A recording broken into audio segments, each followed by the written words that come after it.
Hello guys and welcome back to the channel. I'm a little bit off centre because I'm going to be doing my weekly review.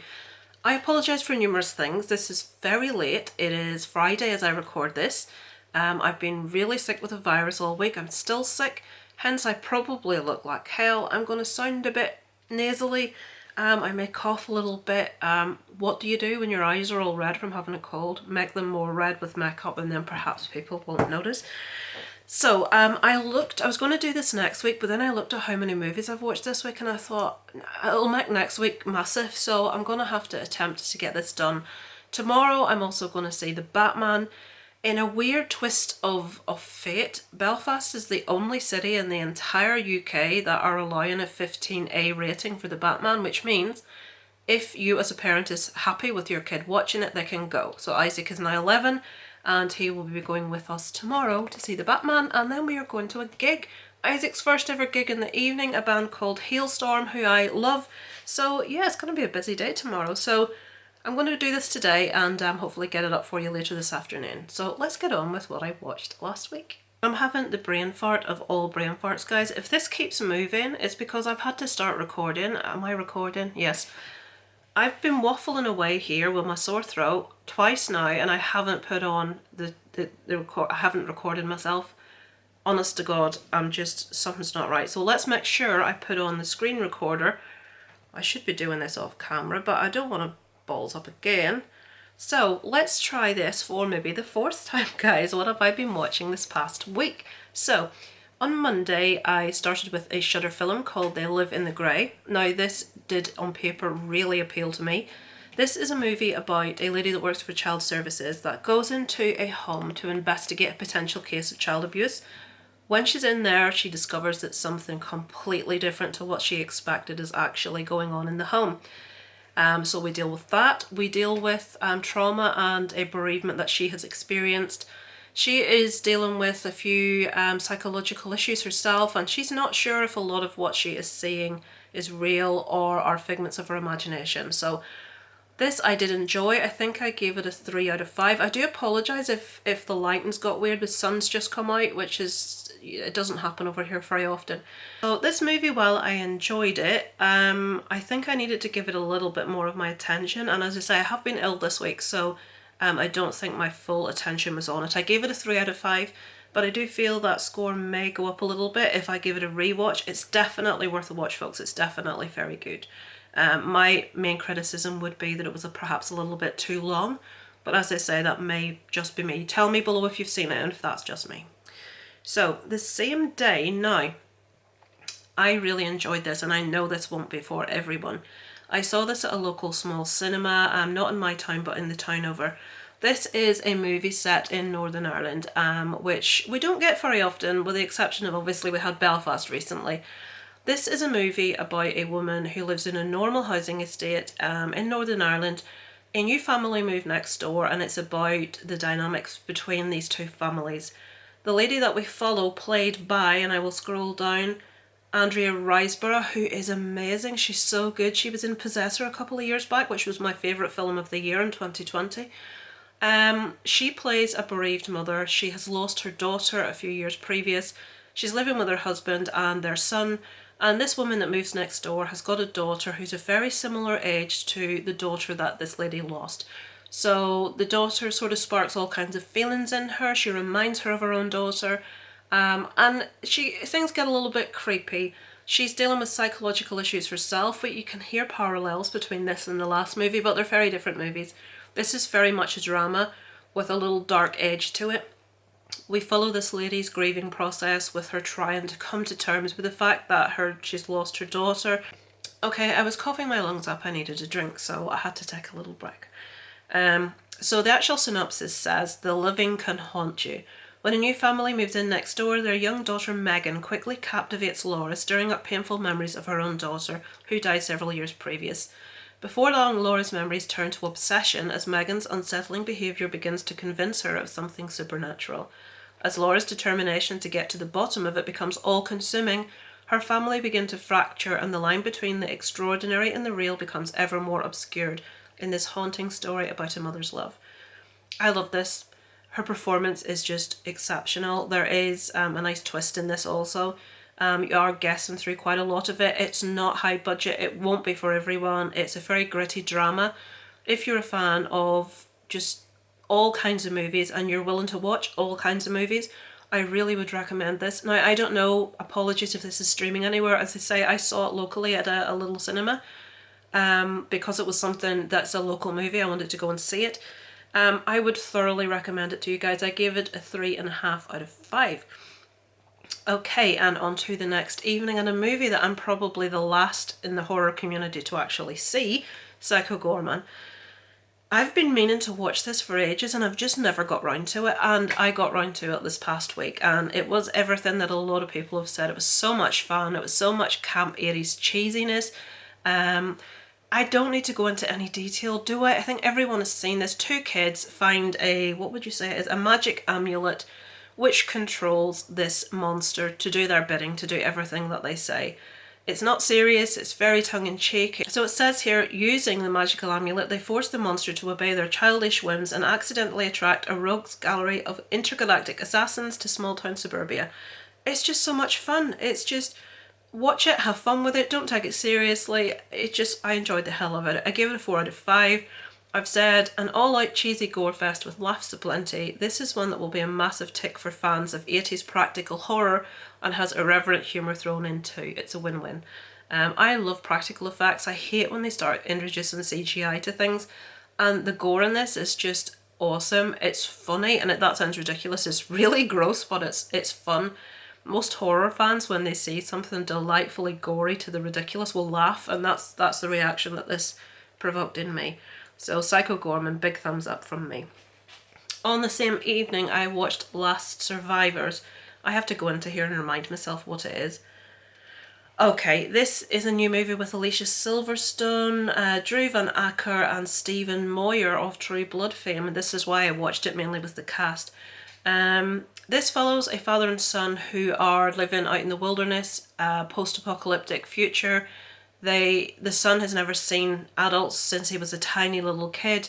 And as this goes on, Alicia Silverstone comes into it as someone living nearby that the son inadvertently manages to find, and he has to question, has his dad been entirely honest with him about where they're living, why they're living there? Is it post-apocalyptic? Do other people exist? Is life going on as normal? Or have I been lied to? Or is it true? Is this person that's come along trying to break up my family? What's happening? Has she got ulterior motives? This sounds an awful lot more interesting than it is to me. There's nothing wrong with the performances at all.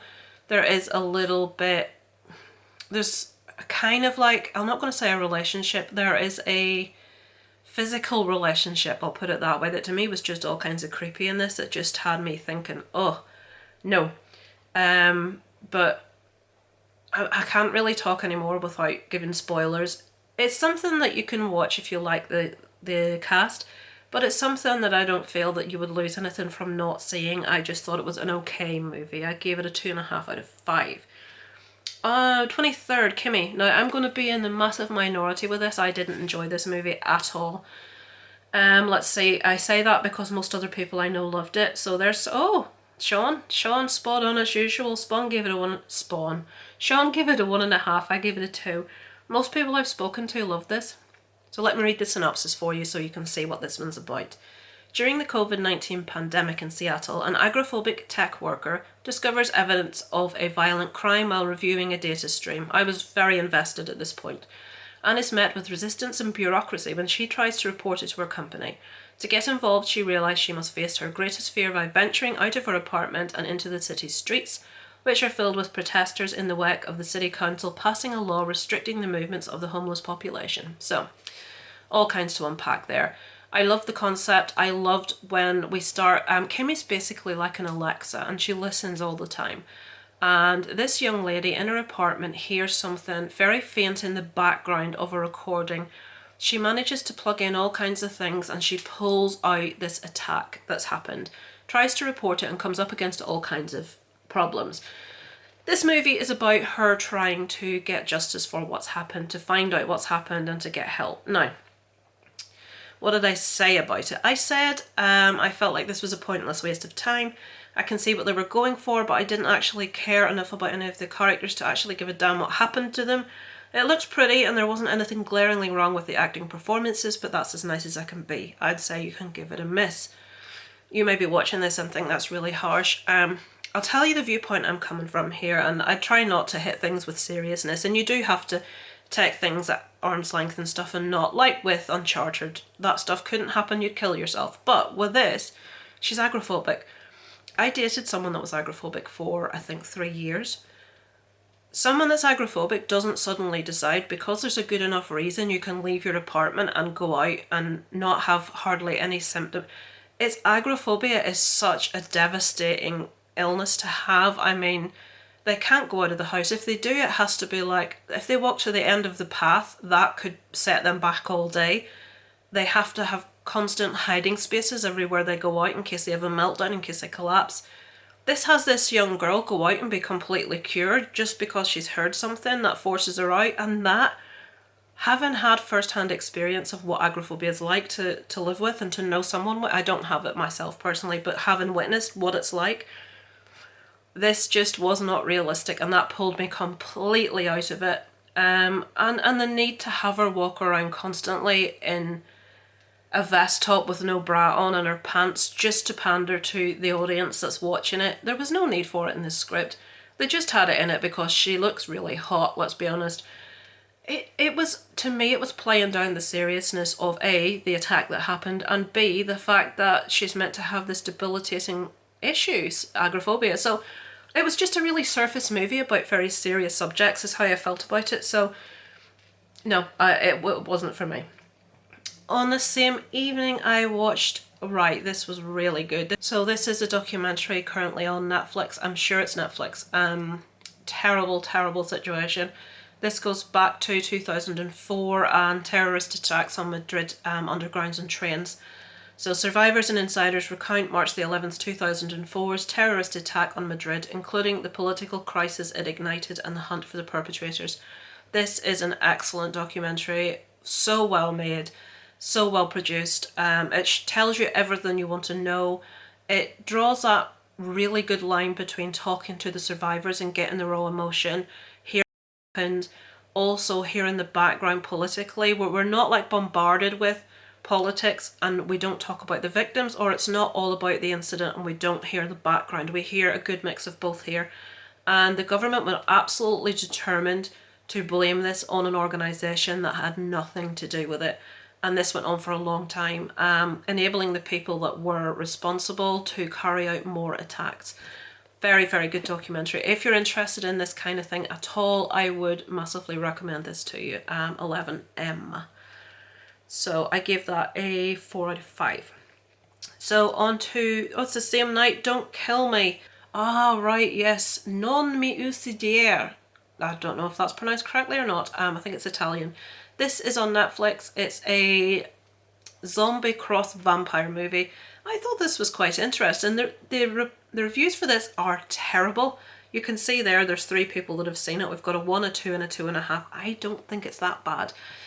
So Myrta dies of a drugs overdose with her boyfriend, and she wakes up again and she discovers that she is this creature which is like a mix between a zombie and a vampire. If she doesn't feed on blood, she rots like a zombie. I thought it was quite good. I wouldn't say it was awesome. I wouldn't say it was wonderful. I would say it was entertaining. It does have its issues. If you're just wanting to watch something for a straightforward horror movie without thinking about it too much, I think you can do an awful lot worse. I gave it a 3 out of 5. It was just a fun movie for me. So yeah, I recommend it. On the 24th, oh my goodness, now I could talk about this for an entire video. I'm not going to because my throat hurts. So, not just the movie, it's the performance in this. So obviously this is, I always thought it was Cyrano. It's Cyrano. Obviously we know the story. We've had Gerard Depardieu play it. We've had Steve Martin play it with Roxanne. And the original story is the guy with a big nose who is in love with this woman but thinks his appearance will hold him back from being honest with his feelings. So when she falls for someone else, he feeds her the lines. He feeds her the words that she wants to hear. This was made into a stage show, or it has been performed as a stage show with Peter Dinklage in the lead role of Cyrano. It has been changed clearly from the big nose being the physical issue to his height being the physical issue. So as I say, Peter Dinklage has been doing this on the stage for quite some time. It's now been put into a movie. As far as I'm aware, Peter Dinklage's wife is actually responsible for this also. She has written on it or produced on it or something. Did she do the screenplay? I'm not entirely sure, but she's responsible in some way. Professionalism is staggeringly so. If it's really interesting, you'll go and look it up. You know what I'm like. I'm just telling you what I saw. Did I like it? That's it. So, Peter Dinklage. It's no secret that I am a massive fan of Peter Dinklage. I obviously, like everyone else, first saw him or first became aware of him in Game of Thrones as Tyrion, which is one of the best characters that has ever been written. I've seen him in a lot of other movies. I love when he gets movies that his height is not mentioned, is not an issue. He gets roles as a serious actor, and there have been two that come to mind instantly, and I have forgotten the name of both of them. There was one a year or so ago, a sort of like post-apocalyptic sort of thing that he was in, and then there was one where he was a photographer. And I will look up both and put them on the screen. Both really good movies, check them out. I love Peter Dinklage as an actor. I feel he's really believable, he's a really raw actor, he's a really emotional actor. But when I saw him in this, oh my goodness, I fell in love. I have to be completely honest. It's obviously not him, it's the character. But what he brought to this character of Cyrano, who falls in love with Roxanne, and he writes these beautiful letters and this beautiful poetry, and Christian, who looks obviously most women's complete cup of tea, really handsome guy, she falls for him, and Cyrano, is feeding him just all this stuff, and they fall in love and have a lovely relationship. A lot more happens than that, but I won't go into any more in case you don't know the full story. So, the music in this is beautiful. The songs are gorgeous. I'm not a massive musicals fan. I do like a lot of musicals. That's really contradictory. I'm not a like slap your thigh musicals, you know, Oliver Twist type. You know, I'm not like Mary Poppins, fucking Dancing on the Roof. I'm not that kind of person.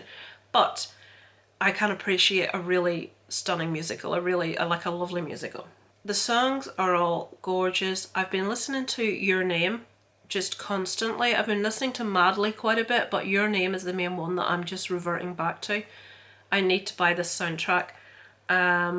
But the performance that Peter Dinklage turns in as Cyrano in this is just fantastic. The whole way I'm watching this and I'm thinking, you're too good for her. You need someone that appreciates you. Why can she not see you? Why can she not? And as a viewer, you're meant to be feeling that. You're meant to be siding with him and wondering why she can't see him, and it's beautiful, beautiful. I loved the movie. I would say the main thing I loved about the movie was Peter Dinklage's performance. I gave it a 4 out of 5. This movie pretty much made me fall in love with Peter Dinklage. That is all. That's my viewpoint. So yeah, watch it. It's beautiful. So Hellbender. This is another Shudder movie. This was a really interesting little movie. Let me see what people thought. There's some scores. I know that Aaron from Screen Stars really enjoyed this, and Leo from Geek Legion of Doom enjoyed it. This is a movie about a mother and daughter that live sort of quite isolated, middle of nowhere. They're a bit odd. They have like this metal band together that they play. I really liked the music that they were playing. But they are descended from witches. I don't think the daughter has a proper idea about, you know, the significance of that and how powerful they actually are. As this movie goes on, the young girl meets another girl her own age that is staying somewhere close by. A stranger wanders sort of as he's hiking into the area, so she is like subjected's the wrong word, perhaps it's what her mother would say, subjected. She is like, other people come into their space, so she gets to speak to other people. She meets other young people through this young girl, and she's sort of trying to forge a way for herself. It's very much like almost a coming of age kind of thing. She wants to forge her own way in life. I don't want to go into story because you're best to go into this knowing nothing. The special effects where they're used very sparingly are amazing. Why they didn't use more, I've no idea. Why they didn't make more of that, I've no idea. But this very much seems to be more focused on the relationships, the characters, the people than the abilities and what they can do, but we do see a glimpse of that, which is spectacular. What's really interesting, I am awful for looking on IMDb trivia when I'm watching these things. The daughter and mother in the film are actually real daughter and mother.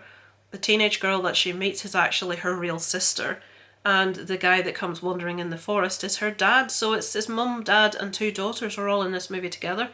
And I thoroughly enjoyed it, and I would thoroughly recommend it to you. What did I give this one? I gave it a 3 out of 5. Interesting movie and premise. I found this refreshingly different, and I loved our lead actress who stars alongside her real sister, mum and dad. It won't scare you, but it has some beautifully weird imagery. I would recommend. I think actually, you know what? I think that is a bit harsh. We'll give it a 3.5 actually. So where are we now? The 26th, Bram's The Boy 2. Right, I'm not going to spend any time. I've seen the first one. I didn't like it. I watched this because my son was off school sick with the same virus that I have. We don't have COVID. Why do you always feel the need to say it's not COVID? But it's not COVID.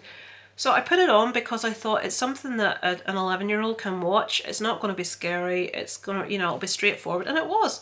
So I watched this as I was seeking a tame horror movie to watch with my 10-year-old. He was 10 then, he's 11 now. When he was poorly. I've seen much worse, but it's far from creepy or scary. As a story, it was okay, but as a horror, it was not. It was okay. It wasn't absolutely awful. It wasn't terrible. It wasn't Slender Man. I mean, that was awful. It was easy to watch. So yeah, you could watch it if you've nothing else to see, but if you're wanting a horror movie, I wouldn't waste my time. On the same evening, I watched Ditched. This is one about a paramedic in a ambulance, which, let's see what it says. After a routine prison transfer crashes in the forest, a young Inuit paramedic, Melina, finds herself surrounded by murderers with a mere 100 feet to climb out of a ditch to escape. When they are attacked by an unseen force in the forest, Melina's short journey to safety becomes the ultimate contest of wills. Okay, remember that thing I said about being distracted? Well, that probably was very much the case with this one also. It was just a very straightforward movie. The acting in places was terrible. The supposed strange things in the forest was laughable. We do find out more about that. It's a lot more grounded than you would think. It was okay. There was a couple of bits of gore that were really satisfying in it. Again, if you've seen it and if you really enjoyed it, I'd appreciate if you let me know in the comments whether I should go back and revisit that one.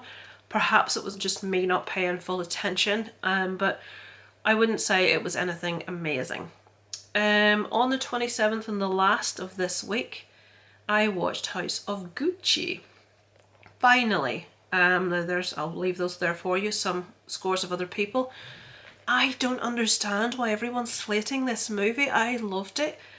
Mainly I loved Lady Gaga. I'm a massive fan of the Gaga. If I don't like something she's in or music that she's done, I will say. I don't like most of the music she does because it's not my taste, but I love her.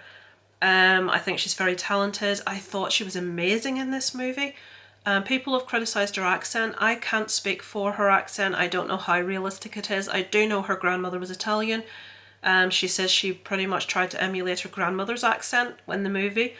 It didn't sound glaringly bad to me, but I'm not Italian, or I don't have any Italian ancestry, so I can't really comment. I thought, what's his name? You're going to have to scroll down, Lisa. Adam Driver was also excellent, although to me Lady Gaga stole the show. Jared Leto was hilarious. I love Jared Leto in this, and he gets a bit of a reputation for not being the nicest. I don't know if that's true or not, but you can't have an ego and look like he normally looks and then play the role he plays in this. Al Pacino, amazing. I love this. I thought it was excellent. Obviously, it's the story about, what's the character names? Patrizia Reggiani. What am I clicking now? God only knows. So she gets together with Maurizio Gucci. And it starts, she's this lovely girl. She doesn't want him to take her to an expensive restaurant because, oh no, that's too expensive. So they eat some food from a van in a street. She doesn't really realise who he is and how much money he's got. But when she realises who she's involved with and how much money this family have, she very, very quickly gets the claws in. It does start like a real love affair and a real passion between the two. but that does really gravitate towards greed on her part, and obviously the culmination of what happened in the end, which I'm sure everyone knows, but if you don't, I won't spoil it for you. I loved it. I thought Lady Gaga was amazing. I loved all the performances. Nothing stood out to me as being bad in this. I know a lot of people in the movie community have studied film at school, have been to university, have studied all kinds of things, and when you find that, really impresses me. I can think of a number of people that really know a lot about the complexities of filmmaking. Never listen to me when it comes to that, because I know nothing. All I can tell you is if I enjoyed it on a personal level, if I believed the acting performances, if I was entertained, if I felt the story was engaging, and it ticked every box for me. When it comes to filmmaking, if you watch it and think, oh, that was a mess, don't blame me from that aspect, because I honestly watch Sean for any of that stuff from Lost in the Real, anything about, you know, the proper filmmaking side of it. I'll tell you if I liked it or not, and not much more than that. So yeah, I'll tell you if I like it or not, and why I liked it or why I didn't like it, but that's where I just come from the casual film viewer that watches an awful lot of movies. I loved it. So that is it for the week, is it? I think then we're on to 4 out of 5, by the way. We're on to the 28th, which was Monday, so you can see there just a sneak preview at what I've watched this week so far. And that's 1, 2, 3, 4, 5 movies. Let's stop this old screen recorder. So this week also, I'm still getting through The Last Kingdom. I get distracted with movies. I much prefer to finish a movie than to stick with the series. I want to start a series called From, which I'm hearing a lot of good things about. I'm on a Facebook page for fans of the Yellow Jackets series, and everyone that's just finished the Yellow Jackets, obviously, which I loved, are all recommending From, so that's next on my list. I'm going to see The Batman tomorrow, which I'm really looking forward to. 3 hours though, well, not a problem with me, but an 11-year-old, 3 hours. And I'm thinking this maybe isn't going to be a superhero movie that's suitable for kids. But I asked him if he was happy to sit 3 hours, and he said he was. And I said, well, don't whinge at me if you get bored, because I'm not moving. So we shall see. And then we have Hailstorm to watch tomorrow evening, which is fabulous because I love them. So thank you so much for watching, guys. I shall be back in a couple of days' time to do my what I watched last week. Sorry for the delay. Also, thank you so much to all of those lovely people that sent in questions for my Q&A, which I put up. I may do another one in future with more like varied questions, with more stuff that's not just film orientated next time, but I'll not sicken you. I'll wait until a few months to do that. Thank you for watching, guys. Let me know in the comments what you thought of anything that I've watched, and I will see you next week. Over and out from Lisa Loves.